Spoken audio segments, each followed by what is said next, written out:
A family called police for help and now accused police of using torture and deadly force against their son. Philip Coleman died after being repeatedly hit with a stun gun. Once again, the actions by police were caught on video. 2 investigator Dave Savini is here with that disturbing video. Dave. For more than a year, the 2 investigators have been fighting the city to get this video. Because of our long fight, it was finally released to us tonight, and it's prompting a new investigation by police. You are watching video of Philip Coleman asleep in his jail cell. Earlier, the 38-year-old University of Chicago graduate had been arrested after what his family says was a mental breakdown. The video from December of 2012 shows 6 police officers at the 5th District Police Station surrounding Coleman, who was unarmed when one of the officers used a taser on him. Police records show a taser was fired 16 times. Watch as they drag him out of the cell and down a hallway before taking the unconscious Coleman to a hospital where he later died. My brother was totally tortured. Jackie Coleman is Phil Coleman's sister, and Ed Fox is the Coleman family attorney. What was their demeanor after they tased him? Some of them were laughing. Shortly after his death, Fox filed a lawsuit against the Chicago Police Department. Police claim that Coleman was being combative, and eventually an IPRA investigation found no wrongdoing. But Fox says watch as one officer puts him in a chokehold while the other officer continues to tase him. He's treated like an animal. My son spreaded his arms like this and started making airplane sounds. His father, Percy Coleman, talked to us last year when CBS 2 first started fighting for the video's release. He said his son needed medical attention and not a jail cell, and certainly not treated this way. He needed to go to a hospital. Chicago police did eventually take him to a hospital. He was repeatedly tasered there too. It just sickens me that these people who wear these badges are still on the street. The city claims Coleman died of an allergic reaction to a sedative. But in a statement tonight, Mayor Rahm Emanuel said he does not consider this case to be closed or the investigation into what happened that night to be over. Interim Police Superintendent John Escalante also stated that the department will review its policies when responding to cases involving mental illness. Settlement talks are underway. It looked like he was just sleeping in that cell, and no answer as to why they went in there at that particular time, was there? That's the hard part about this. He was in a cell. He wasn't armed. You have 6 police officers there. Why did they need to do that? It's not a black or white thing. This is a human thing, man. This is CBS 2 News at 5. Under a cloud of controversy, an old case involving Chicago police officers is reopened after the 2 investigators obtained this video. Good afternoon, I'm Rob Johnson. And I'm Erica Sargent. Philip Coleman died at a hospital after officers used a taser on him in jail. Now the case is open again thanks to that video that CBS 2 investigator Dave Savini fought for more than a year to obtain. Oh, that's my best friend. Jeffrey Coleman visits his brother Philip's gravesite several times a week. To be tortured and killed. Seeking to empower people with choices. Philip Coleman, a University of Chicago graduate student with no criminal record, was locked in a 5th District police cell after suffering a mental breakdown in December of 2012. He needed to go to a hospital. They told my father they don't do hospitals, they do jails. Watch as a sleeping Coleman is awakened by 6 officers who enter his cell. He's put in a chokehold. Another officer continues to tase him. Records say the taser was fired 16 times. You don't want to watch this video? I won't watch it. I will never watch that video. But he's glad it was made public after CBS 2 fought to get it released. They hope releasing the video leads to change. I want to appreciate everything you've done, and my family appreciates it even more. His father, Percy Coleman, was himself a police chief in 2 suburban departments. He was there as police initially subdued his son. They don't have in their reports that when those 2 officers pulled their guns on my son, they were going to shoot him in front of my house. I stood up in front of him and put my hands up and said, "You are not going to kill my son." He watched the video last night for the first time. From your law enforcement perspective, what went wrong in that tape? Everything. The lack of action against the officers has outraged some lawmakers like Jacqueline Collins. So I think it's just indicative of the ongoing pattern. And religious leaders. We want a special prosecutor. What do you think about the fact that they said IPRA found no wrongdoing originally? That shows you that this cover-up is systemic. The city says Coleman's death was from a sedative he received at the hospital. The Coleman attorney says his expert believes all the physical abuse from choking him unconscious and repeated stun gun strikes played a direct role in his death. Settlement talks are underway, Rob and Erica. And of course, IPRA is launching a whole new investigation. He was tasered and dragged from a jail cell. Philip Coleman died later that day. Our CBS 2 investigators forced the city to release the video showing what happened to Coleman. Now, in this original report, 2 investigator Dave Savini exposes surprising details about the officers being sued by Coleman's family. Hey, Keith, gotta ask you a question. The man behind the tinted windows is Keith Kirkland, the Chicago police jail guard seen in 2012 dragging Philip Coleman, who was cuffed and not moving after a taser was used on him. Let me just ask you a quick question. Coleman, who had no prior record, suffered a mental breakdown. He had 50 bruises and abrasions and later died after being in police custody. I just want justice. Jeffrey Coleman says the cops in charge are responsible for his brother's death. Dave Savini from Channel 2. Including this man, Sergeant William Meter. He's in the white shirt, grabbing Coleman's legs. What did Meter do wrong? Meter didn't do anything to stop it. It looks like he was exacerbating it and facilitating it by laughing about it. Ironically, Sergeant Meter was the only one in Coleman's cell with a prior criminal record. Meter was found guilty in 2000 of discharging a firearm and 2 counts of aggravated assault. Court records and witnesses say he was off duty in uniform and intoxicated as he left a bar in the 5400 block of South Pulaski. Locked out of his car, he shot 2 bullets into it. Witnesses tell CBS 2 he then drove his car into this neighborhood, pointing his weapon at people along the way.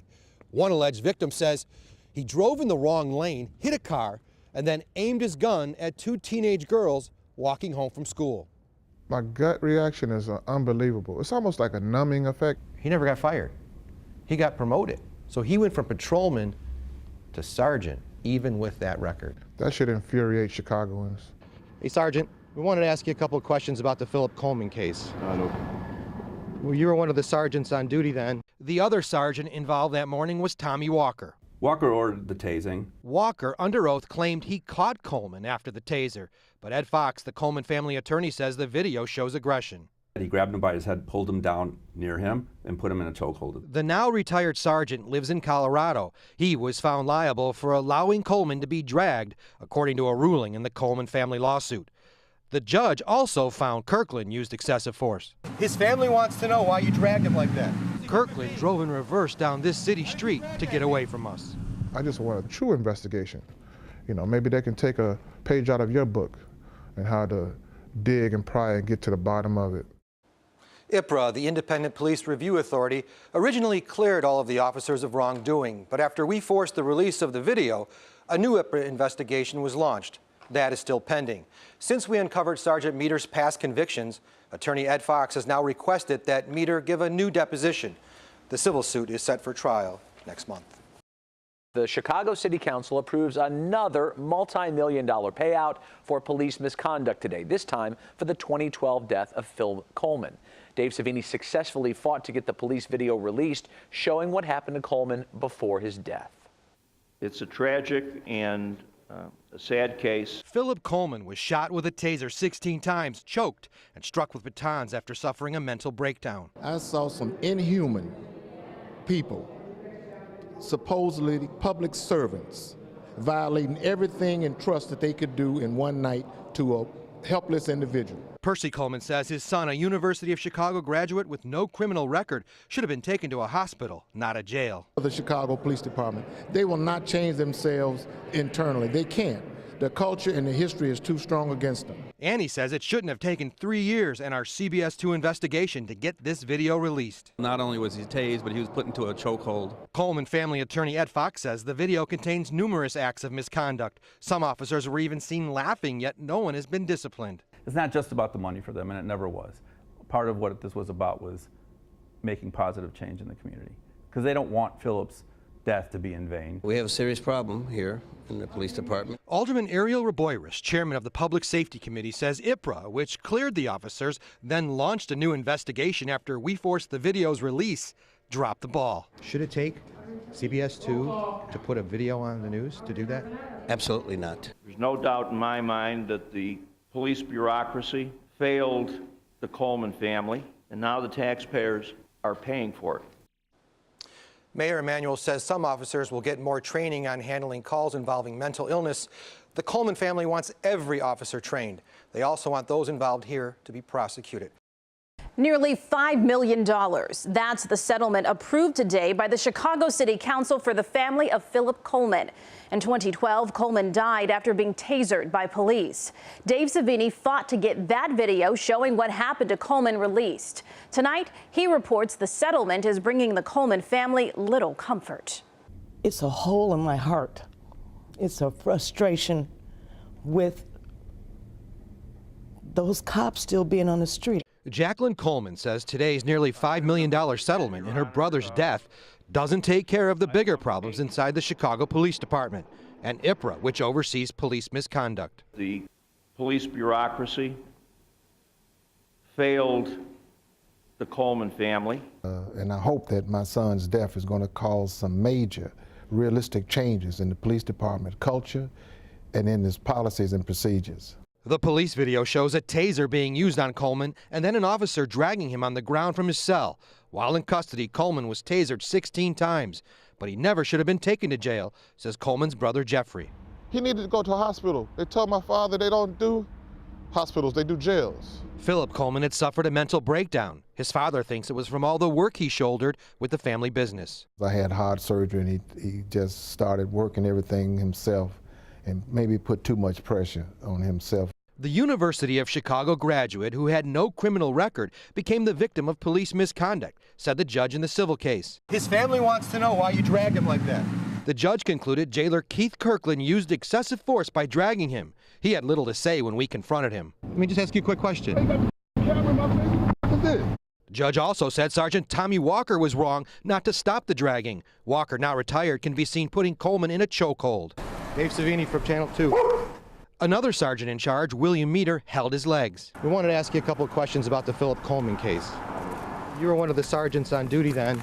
The two investigators started digging into the case 2 years ago and fought to get the video released. I want to thank you on camera, bro, because you helped spearhead this whole thing. Part of that video, Sergeant Meter and other officers laughing as they wait for emergency personnel to treat Coleman after the taser was used. They were laughing. How do you live with yourself? How do you do that, knowing that you did that to another human being? Treated him like an animal. IPRA initially cleared all of the officers of wrongdoing, but reopened the case after we forced the video's release. Today, the mayor said more mental health training for some police officers is moving forward, but the family wants mandatory training for all of them.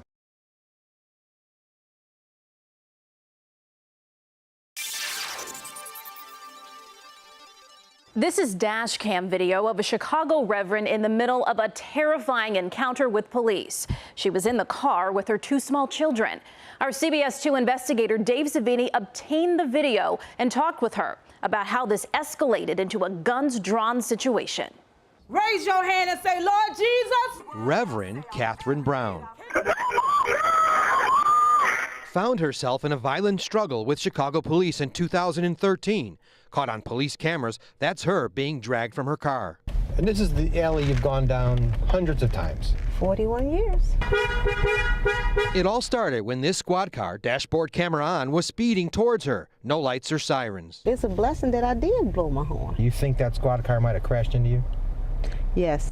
Brown says this officer, Michelle Morsi Murphy, and Jose Lopez were blocking her driveway. The lady officer jumps out of the car and say,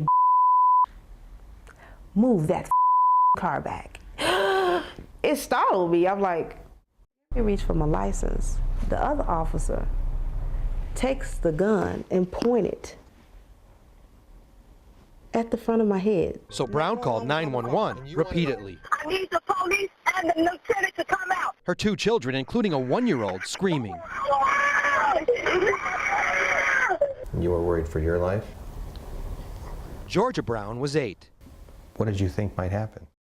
They might shoot us and kill us. Instead of waiting for a supervisor, Brown says the cops forced her door open. Terrified, she drove backwards out of the alley, hoping neighbors might help.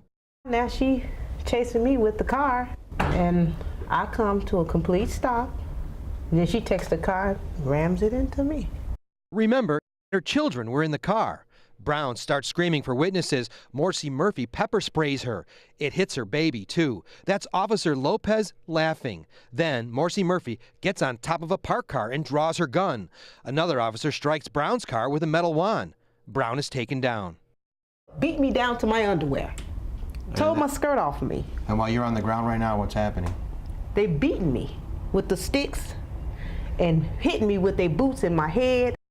She was scared to death. Attorney Ed Fox represents Brown against the officers who've racked up many other complaints. The Citizens Police Data Project shows Morsi Murphy with 19 complaints, 21 for Lopez. And when you have that many complaints, it should alert the police department something's wrong. I got treated like an animal. Brown, who was unarmed, was charged with attempted murder because Morsi Murphy claimed Brown dragged her. Brown was found not guilty but was convicted of reckless conduct, a misdemeanor, she says, for driving in reverse. She's appealing that. Chicago police say they can't comment because of the lawsuit, but they take excessive force allegations very seriously. A combined 40 complaints against these officers. She was just going out to get diapers. And at this point, are those officers in their same positions? We're not being told whether they're on the street or on desk duty right now. She's called in a robbery that never happened and arrested a woman for buying legal prescription drugs. She's the same police officer we told you about who had a violent struggle with the Chicago Reverend. Now, 2 investigator Dave Savini is looking into other complaints about this cop. Catherine Brown says all she was trying to do is get in her driveway and that you threatened her life. Officer Michelle Morsi Murphy is the cop who rammed her squad car into a vehicle containing Reverend Catherine Brown and her 2 small children. Then used pepper spray and pointed her gun at Brown. It's a sad situation. She needs to be off of the street. Within a year of Brown's incident, 2 other serious cases were made against the officer. In one, Morsi Murphy, while off duty at night, called 911 to report this man robbing a 7-Eleven when he was just buying snacks. I see a knife. But this 7-Eleven surveillance footage shows there was no knife and no robbery. And Morsi Murphy didn't even seem clear on who robbed the store. A gray hoodie, a white guy. He's Mexican. There's 3 male blacks. And when these men who did nothing wrong leave, Oh my God, they're getting in the car. They're getting in the car. Morsi Murphy follows them down this street. Listen as she's told a few times by the 911 operator to calm down. Relax. You're an officer. I'm sorry. I'm gonna relax. You're an officer. Let's behave like an officer. Yes, ma'am. Listen as Morsi Murphy says they went on to rob another place, this gas station. I guarantee you they robbed this gas station. Again, not true. According to IPRA records, they never even stopped at the gas station, let alone robbed it. On-duty officers caught up with the car here in this Mount Greenwood neighborhood. With guns drawn, they pulled the 3 men from the car, questioned, handcuffed, and searched them. Meanwhile, other officers responding to the 7-Eleven learn there was no robbery. There's an allegation that you called 911 and made a bogus robbery call.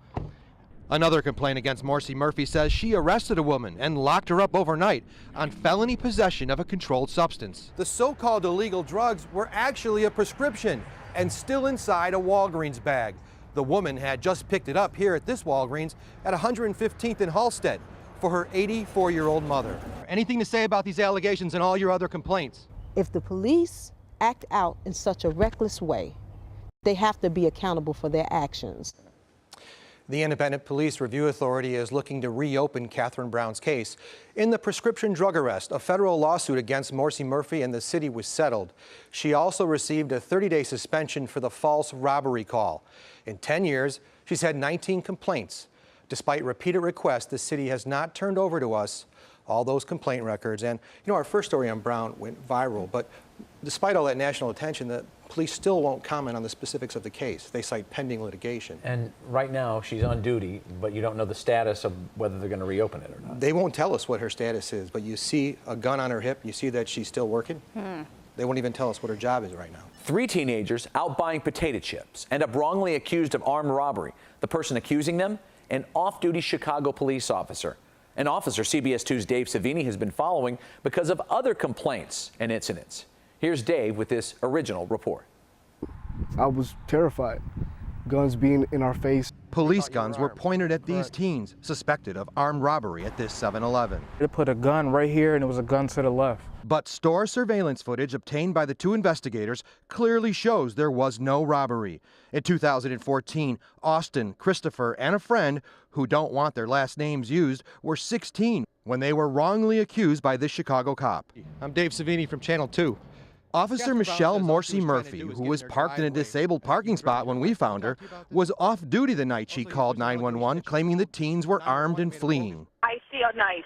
She first told the 911 operator this guy was the robber. A gray hoodie, a white guy. Then she pinned it on the teens. There's 3 male blacks. Next, she claimed the teens robbed this gas station. I guarantee you they robbed this gas station. Responding officers stopped the teen's car in this Mount Greenwood neighborhood. I had my hands in the air, gun to the back of my head, slammed on the ground on my kneecaps, and somebody put their knee on the back of my head, and I was cuffed from that point forward. There's an allegation that you called 911 and made a bogus robbery call. The police didn't tell you that it was an off-duty cop that did this. Nope, not at all. Raise your hand and say, Lord Jesus. Reverend Catherine Brown had her own run-in with the same officer. So all you wanted to do was get into your driveway. That's it. Brown calls it a case of road rage that ultimately led to Morsi Murphy ramming her squad into Brown's car, despite Brown's 2 small children being inside.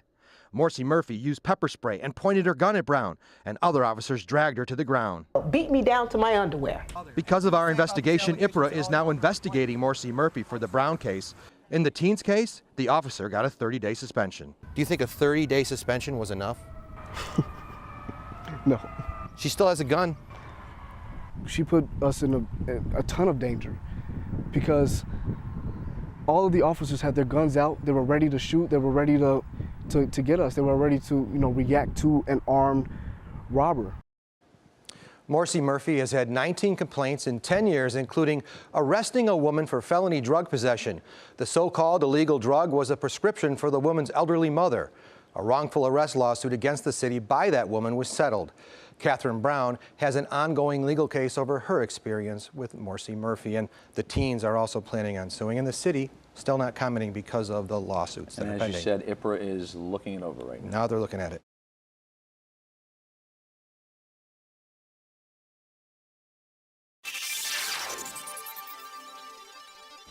Tonight, CBS 2 has learned that Chicago police are reinvestigating a shooting at an off-duty officer's house that involved his gun. The shooting happened 6 years ago, and tonight the victim speaks for the first time. Here's 2 investigator Dave Savini. It's like a miracle. You've made that much progress. Yep. Mike Laporta was shot in the head. And you feel pain there? Yeah, it's a lot of pain. And he's writing it. After 6 years of speech and physical therapy, he now has the ability to speak publicly for the first time, and he's ready to tell his story to police. You feel good? Yeah, considering that I got shot in the head. In 2010, Laporta and his friend, Chicago police officer Patrick Kelly, were hanging out at some local bars. You see them at one place where they stayed until nearly 4 in the morning. They ended up at Kelly's house, where Laporta sustained the gunshot wound. Kelly called 911. I just had a friend that committed suicide. A police report says Kelly told detectives he had his gun secured in his bedroom, but he couldn't remember where. And Kelly says Laporta took it and shot himself. I need the ambulance. I need them. I love you. According to a police report, when help arrived, Kelly was, quote, highly intoxicated, belligerent, and very irate. Off-duty police officer Kelly was arrested for swinging his arms at a female police sergeant. He was disciplined and served a 3-month suspension and went right back on the street. It's absolutely appalling that Patrick Kelly was allowed back on the street after what happened to Mike Laporta. Tony Romanucci is Laporta's attorney. I think the bigger picture here is the City of Chicago Police Department, its code of silence that it engages in order to cover up the misconduct and wrongdoings of its police officers, whether they're on duty or off duty. Patrick, I have a few questions about Michael Laporta. Kelly here in 2014 declined to comment. Why are you running? There are questions about his internal police record. Kelly's internal file stacks this high, 3,000 pages, mostly confidential, including complaints for excessive force and racial slurs. 27 complaints in about 5 or 6 years. Did your son do this to himself? No, absolutely not. Laporta's mother Patty and brother Chris say he's now ready and able to talk about that night. And the 2 investigators learned police are re-examining the case. Does your brother know what happened to him that night?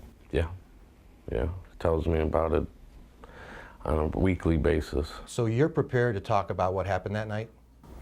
Yes, I am. Laporta is waiting for the city to take his deposition. His attorney says there were no fingerprints found on the gun. Our attempts to reach Kelly have been unsuccessful. Tonight, the CPD told CBS 2 the Chicago Police Department is re-examining the evidence and speaking to witnesses in Mr. Laporta's case. The department has a zero-tolerance policy for any proven misconduct by its members. Tonight, a CBS 2 investigation. A Chicago woman says a police officer caused her to have a miscarriage when he shot a taser into her stomach. The incident happened in front of her children, who were frightened and crying. As Dave Savini reports, the officer has a troubled past, including being suspended. I was screaming for my life. Elena Turner's fear directed at a police officer. My both hands are like this, and I hear the taser, taser. She says it began in 2013 when police were going to wrongly tow her fiance's van. The officer behind this incident, Patrick Kelly, who has a lengthy list of complaints against him. She says Kelly went for his taser after she asked if she could get her child's car seat out of the van. She says Kelly yelled out the words, taser, taser, taser, before deploying it. And as I hear that, I look down and I have a taser in my belly. Then I get two more in my arm. The 32-year-old, who's never been convicted of anything in her life, says she collapsed on the ground as Kelly stood over her and continued to activate the taser, sending jolt after jolt into her body. And he continued to do that for at least maybe about 2 minutes of me on the ground while my children is on the porch watching this whole situation. Elena Turner was pregnant. And you had a miscarriage? Yes, a couple days later. Patrick, we just want to talk to you. Call my attorney. She's making an allegation that you used excessive force. This is an officer who's had more than 20 complaints by citizens over the years. Jeffrey Granich, Turner's attorney, says despite her complaint, IPRA failed to question Kelly about this for 2 years. Not until a federal lawsuit was filed. Officer Kelly, I think right now, is pretty much the poster child for what's wrong with the Chicago Police, what's wrong with IPRA, what's wrong with accountability within the Chicago Police. I need to ask you some questions about that night. As the two investigators first reported, Kelly is now under investigation for another case, the 2010 near-fatal shooting of his friend Mike Laporta. It happened at Kelly's house with Kelly's gun after a night of heavy drinking. Kelly was disciplined for not securing his gun and for swinging at a responding female police sergeant. Can we talk about Laporta with you? The police have reopened the case. He served a 2-month suspension for the Laporta case and went right back to work on the streets in the police district where Elena Turner lives. Are you frustrated that this officer remains on the street? Yes, it really makes me mad, and I don't think that he should be allowed to do this to anybody else. Attorney Jeff Granich is suing the city and Officer Pat Kelly in federal court. A spokesperson for the Independent Police Review Authority says its investigation into Turner's case against Kelly is expected to be completed soon and that they have changed the way IPRA manages cases to ensure quality and timeliness for all investigations. Officer Kelly has been ordered by a judge to be deposed again in the Laporta civil case within the next 30 days. Originally, Kelly claimed that Laporta shot himself, but police have reopened that case. Tonight, a federal judge is threatening the city of Chicago with sanctions. This after CBS 2 investigators discovered that Officer Patrick Kelly was involved in a fatal on-duty shooting, and the city did not turn that information over to lawyers suing Kelly for misconduct. Dave Savini has more on his ongoing investigation into Kelly's troubled past. Where he was just standing here in this corner. Esperanza Davila says this is where her boyfriend Hector Hernandez was shot to death in 2014 by police. I don't like going back to that day. Shortly after he took this selfie with their son, police were called to break up an argument the couple was having. IPRA records say after police arrived, he was threatening to kill himself with a knife. 2 officers fired 21 shots. 13 hit Hernandez. So all the family members are in this room. Yes. Yet they're firing bullets this way. Boom, boom, boom, boom. They could have hit somebody in here. Yep. IPRA records say Hernandez lunged at police with the knife. One officer, Patrick Kelly, reported firing 11 times until his gun jammed. He fired until he couldn't fire anymore. Lawyers Jeffrey Granick and Tony Romanucci are each suing the city for different cases involving Kelly. Both say they were not told Kelly shot Hernandez until the 2 investigators uncovered it, because they say the city didn't disclose it. Whether or not somebody is covering up for Patrick Kelly, that certainly is the appearance that's going on here. Kelly joined the force in 2004. Records we obtained show complaints against him began piling up the very next year. At least 15 complaints and 5 filed lawsuits in 12 years, including a 2005 allegation that he attacked his girlfriend, leaving her with bruises and in need of stitches. Court records say he was not charged and never disciplined for it by the police department. Patrick, I have a few questions about Michael Laporta. Kelly here in 2014 declined to comment about what happened to his friend Mike Laporta in 2010. A night of heavy drinking ended with Laporta being shot in the head. Kelly's police gun was the weapon. It was returned to him before Laporta's attorney, Romanucci, could have it tested. The gun that was used in the Michael Laporta shooting never should have been turned over to Patrick Kelly, who we are accusing of being the shooter. Patrick, we just want to talk to you. Pat. Call my attorney. Kelly also is being sued for wrongfully tasering Elena Turner in 2013, who was pregnant. And then you had a miscarriage? Yes, a couple days later. Turner's attorney, Granick, now wants every record released involving the Hernandez shooting. And he's still on the streets? Because of our CBS 2 findings, a spokesperson from the city law department tells us they are investigating why the existence of these documents was not discovered and disclosed sooner. If we find that such failure was intentional or negligent, we will take appropriate disciplinary action. CPD says Kelly is now on medical leave and they have a zero-tolerance policy for any proven misconduct. Police also say they are re-examining the Laporta shooting.